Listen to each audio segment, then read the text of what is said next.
స్తోత్రం. మన మధ్యలోకి దైవసేవకులు వస్తున్నారు. వారిని ప్రేమతో ఆహ్వానిద్దాం. అందరూ కూడా చప్పట్లు కొడుతూ ఆహ్వానిద్దాం. సార్ ఇంట్లో ఎంతో తాపత్రగా పనిచేసి ప్రిన్సిపల్గా చేస్తున్నారు. సార్ని ప్రేమతో ఆహ్వానిద్దాం.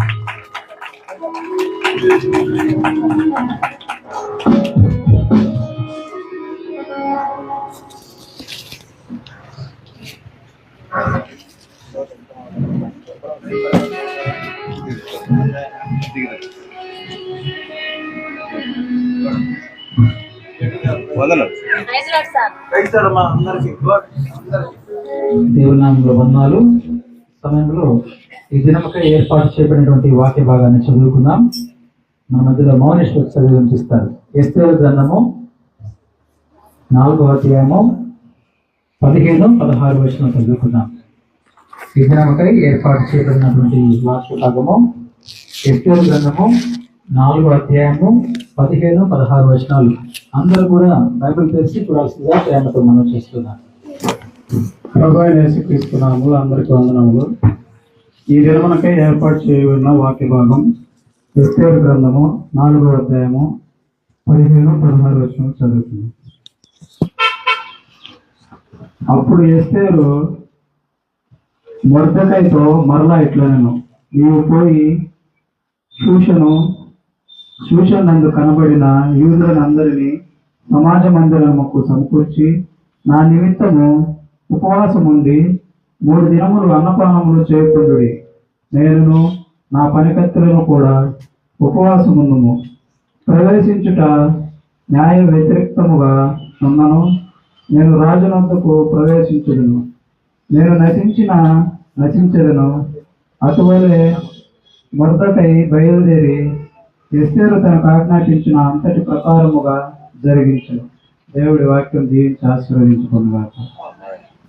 Thank you brother. సమయంలో ప్రార్థన చేసుకున్నాం. మన మధ్యలో నుంచి పాల్గొనగల పాస్టర్ గారు వచ్చి ప్రార్థన చేస్తారు. చదివినటువంటి వాక్య భాగం నిమిత్తం ప్రార్థన చేస్తారు. ప్రార్థన చేసుకుందాం. మహాపరిశుద్ధుడా, ప్రేమగల తండ్రి, దయగల ప్రభా, నీ ప్రశస్త నామాన్ని బట్టి స్తోత్రాలు తెలుస్తున్నాం తండ్రి.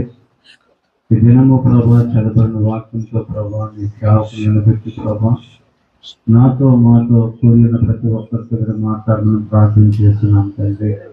ప్రభా యునైటెడ్ క్రిస్టియన్ యూత్ ద్వారా జరిగిస్తున్న ప్రభా ప్రతి విధమైన కార్యాలను బట్టి నీకు స్తోత్రాలు చెల్లిస్తున్నాం తండ్రి.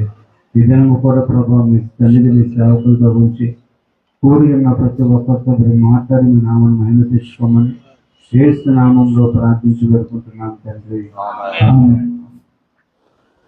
ప్రార్థన చేసుకుందాం. మరి ఒకసారి జీవం కలిగిన తండ్రి, మీ యొక్క శ్రేష్టమైన గొప్ప నామను బట్టి స్తుతిస్తుంటాము. అల్పులము అయోగ్యులము ప్రభా, మీ నామను ఉచ్చరించుకోవడం మేము యోగ్యులం కాము అయ్యా. మీరు ఇచ్చినటువంటి మీ యొక్క కృపను బట్టి, మీ దయను బట్టి, మీ ఏకైక కుమారుడు మా ప్రభు, మా విమోచకుడైన యేసు ప్రభు యొక్క గొప్ప కార్యమును బట్టి మీ బిడ్డంగా మేము పిలువబడ్డాం, ప్రత్యేకించబడ్డాం, ముందుకు సాగుతూ ఉన్నాం. ఇదనో ఈ కొద్ది సమయాన్ని మా కొరకు దీవెనకరంగా చేసి మీరే మహిమను పొందండి.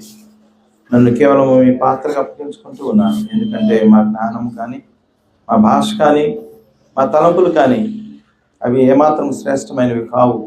మీ తలంపులు, మీ ప్రణాళిక, మీ యొక్క ఉద్దేశ్యములు, మీ యొక్క సూచనలు మాకెంతో అమూల్యమైనవి. మరి ఒకసారి ప్రతి బిడ్డ వీటిని సంపాదించుకునే కృప దయచేయండి. అన్య మనస్కంగా కూర్చున్నటువంటి వారిని మీరు ఆకర్షించండి. మీ నామనికి మహిమ, ఘనత, ప్రభావాలు ఆరోపిస్తూ క్రీస్తు యేసు వారి పుణ్యనామంలో ప్రార్థించి స్తుతించి వేడుకొంచున్నాం తండ్రి. ఆమేన్. రైట్. ఎందుకు ఇక్కడికి వచ్చి ఉన్నాం? ఎందుకు కూర్చొని ఉన్నాం? ఉపవాస ప్రార్థన. ఎందుకు ఉపవాస ప్రార్థన? ఎందుకు ఉపవాస ప్రార్థన? సమస్యలు పరిష్కరించబడాలి. అవి కూడా ప్రత్యేకమైన సమస్యలు. వాటికి మామూలు సమస్యలు మనం పరిష్కరించుకుంటాం. మనం పరిష్కరించుకోలేనటువంటి సమస్యలు అది దేవుని యొక్క శక్తి చేత పరిష్కరించబడటానికని మనం గుర్తించాం, విశ్వసించాం. అందుకని ఇలాగా సమాజముగా కూడి ప్రార్థన చేస్తే అందులో శక్తి ఉంది అని వాక్యానుసారమైనటువంటి విశ్వాసంతో మనం అందరం ఇక్కడ కూడి ఉన్నాం. Very good. ఈరోజు వాక్యాన్ని మనం చదువుకుందాం. 4వ ఎస్తేరు గ్రంథం 4వ అధ్యాయం 16వ వచనం. ఎస్తేరు అంటానే యవన బిడ్డలు అలర్ట్ కావాలి. అందుకని నేను ఆలోచన చేస్తూ వచ్చాను. నీవు పోయి 15 కూడా అప్పుడు ఎస్తేరు మొర్దెకైతో మరలా ఇట్లా నేను నీవు పోయి షూషను నందు కనపడిన యూదులనందరినీ సమాజ మందిరమునకు సమకూర్చి. నెంబర్ 1 ఏం జరిగింది ఇక్కడ? సమకూర్చి అని చెప్తూ ఉంది. ఎవరు చెప్తున్నారు? ఎస్తేరు చెప్తూ ఉంది. ఎవరికి చెప్తూ ఉంది? మొర్దెకై ఎవరు? ఎస్తేరుకి పిన తండ్రి, లేకపోతే ఆత్మీయమైనటువంటి తండ్రి అని చెప్పాలి. దానికంటే ముఖ్యంగా పెంచుతారు, అంత భోజనం పెట్టు, వస్త్రాలు ఇచ్చేవారు పెంచుతారు. కానీ ఎస్తేరులు అంత శ్రేష్టమైన భక్తి, శక్తితో కూడిన భక్తితో పెరగటానికి మొర్దెకై పాత్ర ఇక్కడ ఆత్మీయమైనటువంటి తండ్రి. ఇంకా డిస్టర్బ్ చేయదు, ఆత్మీయమైనటువంటి తండ్రి అని చెప్పుకోవాలి. కానీ ఆయన రోషము కలిగినటువంటి వ్యక్తి, రోషము కలిగినటువంటి భక్తి కలిగినటువంటి వ్యక్తి. ఈరోజు మనం అది అండర్లైన్ చేసుకోవాలి. అలాంటి మొర్దెకైకి ఈమెం చెప్తుందని అంటే, కమాన్ నువ్వు వెళ్ళి మందిరములకు సమకూర్చమని చెప్తుంది. యాక్చువల్ వీళ్ళిద్దరు పెద్దవాళ్ళు ఎవరు? మొర్దెకై. చిన్నవారు ఎవరు? ఎస్తేరు. ఎస్తేరు ఇన్స్ట్రక్షన్ ఇస్తుంది. పెంచబడినటువంటి ఎస్తేరు ఇప్పుడు ఎలాగా ఎదిగిందంట? వెరీ గుడ్, వెరిగి ఒక ఇన్స్ట్రక్షన్ పాస్ చేస్తుంది. డూ ఇట్ అన్నట్టుగా చెప్తుంది. ఏమని చేయమని చెప్తుంది? నీవు వెళ్ళి అందరినీ సమకూర్చు, అందరినీ సమకూర్చి సమాజ మందిరములో సమకూర్చి. దేనికోసం అంట? నా నిమిత్తము ఉపవాసం ఉండి 3 దినములు అన్నపానములు చేయకుండా. 3 దినములు మనం 3 గంటలు అంటే తట్టుకోలేము, వాస్తవేనా? మరి ఇది హాఫ్ సెక్షన్, ఇది హాఫ్ డే. ఇవి ఎన్ని రోజులు చెప్పింది? రైట్. స్పెషల్ మీటింగ్స్కి అందరూ వస్తారు, ప్రత్యేకమైన కూటాలకు అందరూ వస్తారు. వారిలో కొందరు వాక్యం కోసం వస్తారు, వారిలో కొందరు కనపడాలని వస్తారు. కనపడాలంటే నేను బాగా చెప్పాలి, బాగా పాడాలి, బాగా మ్యూజిక్, మనోళ్ళు మంచోళ్ళు వాళ్ళని కాదు. ఇట్లా కొంతమంది కనపడాలని వస్తారు, కొంతమంది వాక్యం కోసం వస్తారు, కొంతమంది దేవుడు నాతో ఏం మాట్లాడతాడు, పర్సనల్ కాల్, వ్యక్తిగతమైనటువంటి పిలుపు, వ్యక్తిగతమైన సూచనలు ఏంటి అని వస్తారు. కొంతమంది అయిన తర్వాత వస్తారు, వాళ్ళది ఆ పార్ట్ ఏదది? భోజనాలకి. కానీ ఉపవాస ప్రార్థన రమ్మంటే ఎవరు రారు నాకు తెలిసి. మీరు అందరూ వచ్చారంటే మీరు నిజంగా వాక్యం దాహం కలిగి వచ్చారు. Very good. ఈమెం చెప్తుంది? 3 దినాలు ఉపవాసం అని అంటే అక్కడ భారం ఎక్కువ. The task is very great, the problem is very high. ఇందాక ఆయన చెప్పాడు సమస్యల కొరకు, సమస్యల పరిష్కారం కోసం. అయితే ఇక్కడ ఎస్తేరు ఒక మాట నా నిమిత్తం అనింది. ఎందుకనిది? ఆమె కోసం ఆ ప్రార్థన. ఎవరి కోసం? యూదుల విడుదల కొరకు. ఇక్కడ విడుదల అనేటటువంటి మాట మనకు మన బాధ్యతను గుర్తు చేస్తుంది. అనేకమైనటువంటి ప్రజలు ఉన్నారు, వారిని విడుదల చెయ్యాలి, విడిపించబడాలి, దేవుని ఏర్పాటులోనికి తీసుకుని రావాలి, రక్షణలోనికి రావాలి. కనుక ఎవరి కొరకు అంటే ప్రజల విడుదల కొరకు అనేటువంటి మాట ఇక్కడ మనం అర్థం చేసుకోవాలి. ఈరోజు మన సేవకులు కూర్చుంటే పాపం చాలా హంబుల్గా కనపడతా ఉన్నారు. ఎన్నో సంవత్సరాలుగా పరిచయం. మీరు ఎన్ని సంవత్సరాలు చేస్తున్నారు? 15 సంవత్సరాల నుంచి చేస్తున్నారు. 2-3 సంవత్సరాలకే 2-3 బిల్డింగ్లు కట్టినటువంటి సేవకులను చూస్తూ ఉన్నాం. వాస్తవం, 2-3 సంవత్సరాలకే ఆస్తులు సంపాదించినటువంటి సేవ.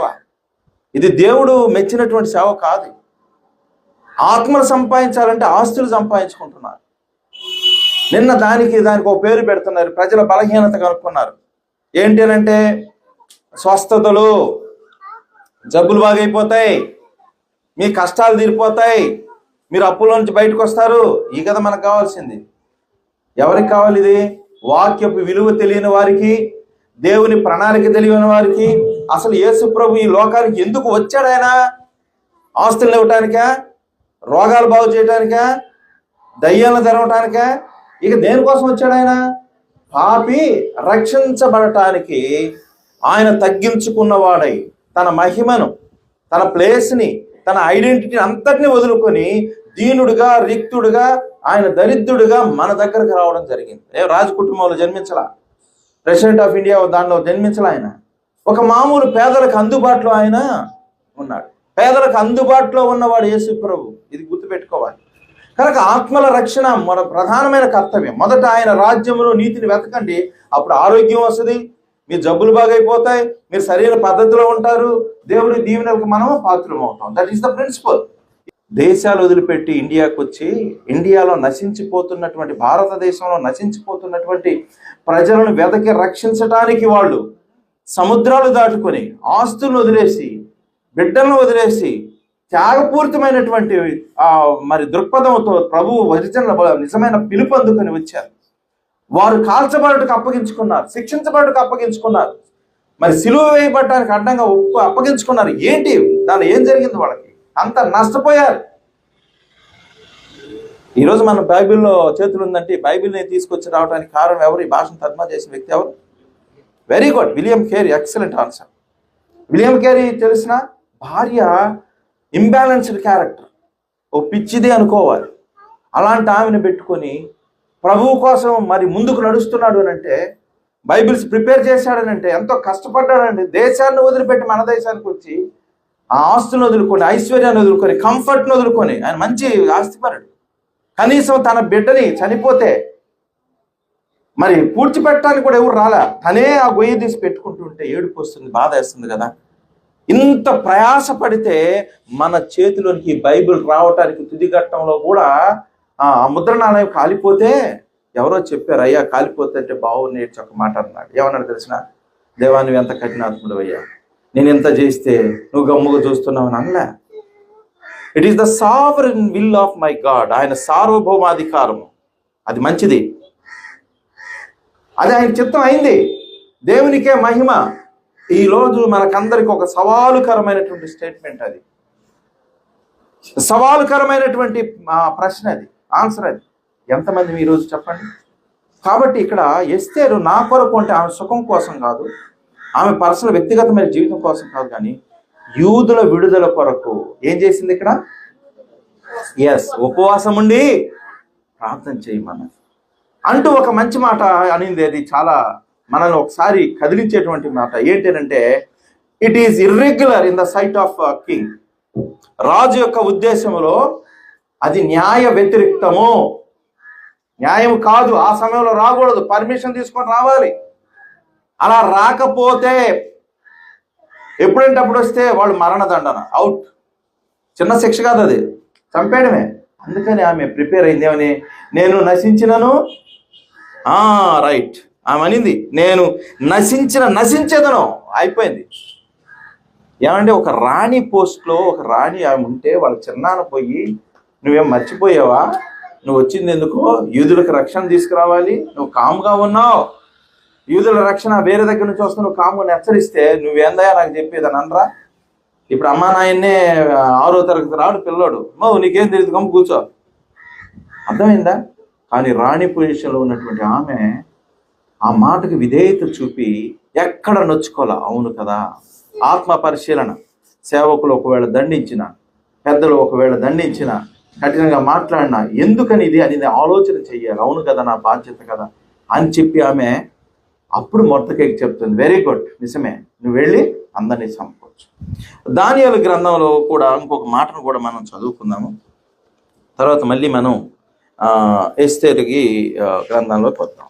ఏంటంటే దానియేలులో నేను చెప్పదలుచుకున్నటువంటిది చూడండి, 9వ అధ్యాయము 4వ వచనం. నేను నా దేవుడైన యెహోవా ఎదుట ప్రార్థన చేసి ఒప్పుకున్నదేమనగా, ప్రభువా, మహాత్మ్యం కలిగిన భీకరుడు ఒక దేవా, నీ ఆజ్ఞలు, పైన కూడా చదువుతాను, అంతటా నేను గోనెపట్ట కట్టుకొని ధూళి తలపైన వేసుకొని ఉపవాసం ఉండి ప్రార్థన విజ్ఞాపనలు చేయుటకై ప్రభు ఒక దేవుని ఎదుట నా మనస్సును నిబ్బరం చేసుకుంటుని. ఎలాగున్నాడంటే ఈయన గోనెపట్ట కట్టుకున్నాడు, ఉపవాసం ఉన్నాడు, ధూళి తలపైన వేసుకున్నాడు. ఎంతగా అతను కృంగిపోతూ ఉన్నాడో, ఎంతగా తాను ప్రిపేర్ చేసుకుంటున్నాడు. ఎందుకో తెలిసిన, దేవుని చేత తన మొర అంగీకరించబడాలి. అర్థమైందా? ఎందుకంటే ఇది ఎవరు చేసిన తప్పు? దానియేలు చేసిన తప్ప కాదు కదా. ఎవరు చేసిన తప్పు? అయ్యా, మా వాళ్ళు నీ మాట వినలా. ఇది చూడండి, మేమైతే నీ దాసులకు ప్రవక్తలు నీ నామమును బట్టి మా రాజులకును మా అధిపతులకు మా పితరులకును యూదయ దేశ జనులందరికీ చెప్పిన మాట ఆలకింపక ప్రవక్తలను పంపించాడు, సేవకులను పంపించాడు. రకరకాలుగా ఆయన మాట్లాడుతూ ఉండగా నీ మాట విననందున ఈ దుస్థితి వచ్చింది. చెదరగొట్టబడ్డాం. ఇశ్రాయేలీయులు చెదిరిపోయారు. ఇప్పుడు సమకూర్చబడ్డారు. లిటిల్ బిట్ ఆఫ్ టైంలో వాళ్ళు అన్ని దేశాల నుంచి వచ్చి వాక్యం నెరవేర్పది మొత్తం ఇప్పుడు సమకూరి, ఇంకా కొంతమంది ఉన్నారు, వాళ్ళు కూడా రావాలి. కనుక ఇశ్రాయేల్ ఇప్పుడు అత్యంత శక్తివంతమైన దేశం అయిపోయింది. ఈరోజు దేవుని బిడ్డల పక్షాన వాళ్ళు ఇచ్చిన జ్ఞానం, దేవుడు వారికి ఇచ్చిన జ్ఞానం, వారి వెపన్స్కి తిరుగులేదు. ఈరోజు మనం చూస్తూ ఉంటే అది ఒక గొప్ప సాక్ష్యంగా ఉంది. యుద్ధం జరుగుతుంది. అందుకనే మనం ఉదయకాలంలో ఎవరెవరో గురించి ప్రార్థన చేయాలి, కానీ వాక్యానుసారంగా మనం ఇశ్రాయేల్ గురించి మొట్టమొదటి మనం ప్రార్థన చేయాలి. ప్రతిరోజు చెయ్యాలి. యెరూషలేము గురించి చెయ్యాలి. ఎందుకనంటే దేవుని యొక్క ప్రజ. This is the symbolic generation for us. మన కొరకు అది ఒక గుర్తుగా ఉంటూ ఉన్నది. కాబట్టి ఇక్కడ దానియేలు ఏమంటున్నాడు? మా ప్రజలు అంటున్నాడు. మేము తనను కలుపుకొని, తను తప్పు చేశాడా? లేదు. మేము చేశామని ఆయన నీ మాట వినలేదు. ఈరోజు ఎన్ని ప్రార్థనలు జరుగుతున్నాయి? మారుతున్నామా? మనలోని లోపాలు దేవుడు ఎలాగ చూపిస్తున్నాడో తెలిసినా? ఒక్క మాట చెప్తా, నేను మీ ఇంటికి ఎవరైనా వస్తే, నేను వచ్చాను అనుకోండి, అంతకుముందు కాఫీ తాగిపోయి ఉంటాడు వినీత్. ఆ కప్పు అట్టే పెడతారా? కడుక్కోరా? అదే పెట్టి మళ్ళీ నాకు ఇస్తారా? ఏం చేయాలి? కడగాలి. కడిగితే it is ready to be filled. అది నింపబడడానికి సిద్ధంగా ఉంటుంది. కడగబడడం అంటే మన లోపాలు తీసివేసుకోవడం. మన లోపాలు మనకు తెలియదు. మన మనసుకు మనం అందరం మంచోళ్ళమే. దొంగోడు కూడా నేను మంచోడు అనుకుంటాడు. అర్థమైందా? మనం మంచోళ్ళమే కాదు. వాక్యపు వెలుగులో మనల్ని మనం పరిశీలించుకున్నప్పుడు, నేను ఎంతకాలం నుంచి వాక్యం వింటూ ఉన్నా, ఎంతకాలం నుంచి దేవుని బిడ్డగా కొనసాగుతూ ఉన్నా, రావలసిన మార్పు ఏంటి, నా ప్రార్థనలో శక్తి ఏంటి, ఇంకా లోపముందా, ఇవి మనం పరిశీలించుకున్న నాడు మనం దేవునికి అమూల్యమైన యోగ్యమైన పాత్రలుగా మనం ఉంటాం. ఎస్తేర్ ఏమైనా పరిచర్య చేసిందా? మెసేజ్లు ఇచ్చిందా? పాటలు పాడిందా? కానీ దేనిని బట్టి ఆమె అంతగా ఎదిగింది చెప్పండి? ఈరోజు తను ఎదుగుతూ ఉండగా దేవుని వాక్యము చేత పరిశుద్ధంగా ఆమె ఎదిగింది. ఒక మంచి అవకాశం వచ్చిందండి ఎస్తేర్కి. ఏ అవకాశం చెప్పండి? రాజమందిరంలో తీసుకొని వచ్చి అందాల పోటీ. మీకు అర్థమయ్యే రీతిలో అందాల పోటీ దేనికంటే? రాణి పోస్ట్. ఒకవేళ మనకు దొరికింది అనుకోండి అవకాశం, ఏం చేస్తాం చెప్పండి? ఇంట్లో డబ్బంతా తగలేసి రకరకాల పేస్ట్లు, రంగులు, అవి ఇవి తెచ్చి మొత్తానికి కదా. అక్కడ కూడా ఏర్పాటు ఉంది. She denied. ఆమె ఏం చేసిందంటే పూసుకుందా? సౌందర్యాన్ని పెంచేటువంటి ఎక్విప్మెంట్ అంతా ఏమైందంటే ఆమె ఒప్పుకోలే. నాకు వద్దు అని చెప్పింది. మీరు చదువుకో, నాకు సమయం ఎక్కువ లేదు చెప్తున్నా. డినైడ్. ఆమె పవిత్రంగా పరిశుద్ధంగా కనపడటానికే తను ఒప్పుకున్నాడు. ఎగిరి గంతేసి ఇది మంచి అవకాశం, నేను రాణైపోతాను అని ఆమె దేవునికి వ్యతిరేకంగా. అలాంటి మనస్సు ఎలాగో వచ్చింది? ఈరోజు కావాల్సింది అలా మనం ఉండలేం. కానీ ఎలాగొచ్చిందంటారు ఆ మనసు చెప్పండి? దేవుని వాక్యము చేత, దేవుని ఆత్మ చేత నింపబడి పవిత్రంగా పెరిగింది కాబట్టి ఆ రెసిస్టెన్స్ వచ్చింది నాకు. ఈరోజు మనకు ఆ రెసిస్టెన్స్ కావాలి. లంచాన్ని తీసుకోకుండా ఉండాలంటే మన వల్ల కాదు. ఆ రెసిస్టెన్స్ మనం పొందాలి. ఒక మోహపు చూపు, లేకపోతే ఒక బలహీనమైనటువంటి పరిస్థితులు, లేకపోతే ఇంకొకటి మన ఎదుటికి వచ్చినప్పుడు దాన్ని జయించే శక్తి మనకు, ఆ రెసిస్టెన్స్ మనకు కావాలి. కనుక మనం అలాగా వాక్యము చేత మనం పెంచబడాలి. దేవుని ఆత్మ చేత మనం నింపబడి ముందుకు సాగిపోతూ ఉండాలి. మనం దేవుని యొక్క వాక్యపు వెలుగులో దిద్దబడుతూ ఉండాలి. ఇక్కడ యవ్వన బిడ్డగా ఎస్తేర్ని మనం గమనించాము. తన పవిత్రతను, పరిశుద్ధతను కాపాడుకున్నది, వాక్యానికి విలువిచ్చింది, దేవునికి ప్రాముఖ్యమైన పాత్రగా, వ్యక్తిగా ఆమె ఎదిగింది. ఆమె ఎదుగుతుండగా దేవుడు ఏం సిద్ధపరిచాడు? సింహాసనం సిద్ధపరిచాడు ఆయన. అందుకనే కీర్తన 113:7 అనుకుంటాను. ఒక మాట చదవండి. కీర్తన 113:7 చూడండి రెఫరెన్స్. Wonderful word. సింహాసనం సిద్ధపరిచినటువంటి దేవుడు యూదులకు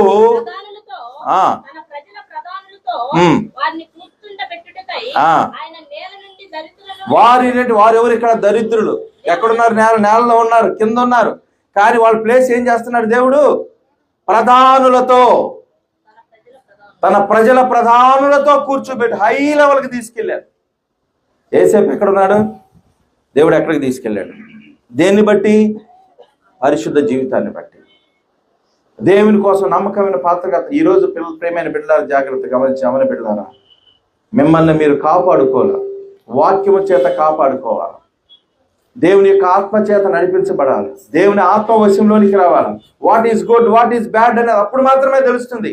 లేకపోతే రాజీ పడిపోతాం, ఇలాగ చెయ్యొచ్చు అనుకుంటాం. ఏముంది, ఇది రాజు సాంప్రదాయం కదా, పూసుకోవచ్చులే, అలంకరించుకోవచ్చులే, దయ్యాలాగా తయారు కావచ్చులే అని రాజీ పడిపోవచ్చు. కానీ తనలో ఉన్నటువంటి ఆ ఆత్మీయ స్థాయి ఒప్పుకోలే. అందుకని షీ సింప్లీ డినైడ్. దానియేలు ముందుకి మంచి ఆహారం వచ్చింది, ఎన్వి వచ్చింది, రాజభోజనం వచ్చింది. ఏం చేశాడు? దీనిని ముట్టుకొని నేను అపవిత్రుని కాదు. అపవిత్రత ఎక్కడ? వాళ్ళ దృష్టి అంతా పవిత్రత మీదనే. కాబట్టి ఈరోజు ఎస్తేర్ని మనం గమనించాం. ఒక వ్యక్తిగా, ఒక యవ్వన బిడ్డగా సక్సెస్ అయింది. రెండవదిగా, ఒక కుటుంబంలో తన భర్త చేయబోయేటువంటి ఒక తప్పుని అడ్డుకున్నటువంటి భార్యగా, లేకపోతే భర్తని రెక్టిఫై చేసినటువంటి భార్యగా ఎస్తేరు కూడా మనకి ఇక్కడ కనపడుతూ ఉంది. దేవునికి వ్యతిరేకమైనటువంటి కార్యము యూదుల మీద మరణ శాసనము తను ఇచ్చినప్పుడు, అయ్యో దేవునికి వ్యతిరేకమైన కార్యం ఈయన చేయబోతున్నాడని అందుకని ఒక అడుగు ముందుకేసింది, మరణమును కూడా ఆహ్వానించింది. తన భర్తను కూడా ఏం చేసిందంట, దాని నుంచి వెరీ గుడ్.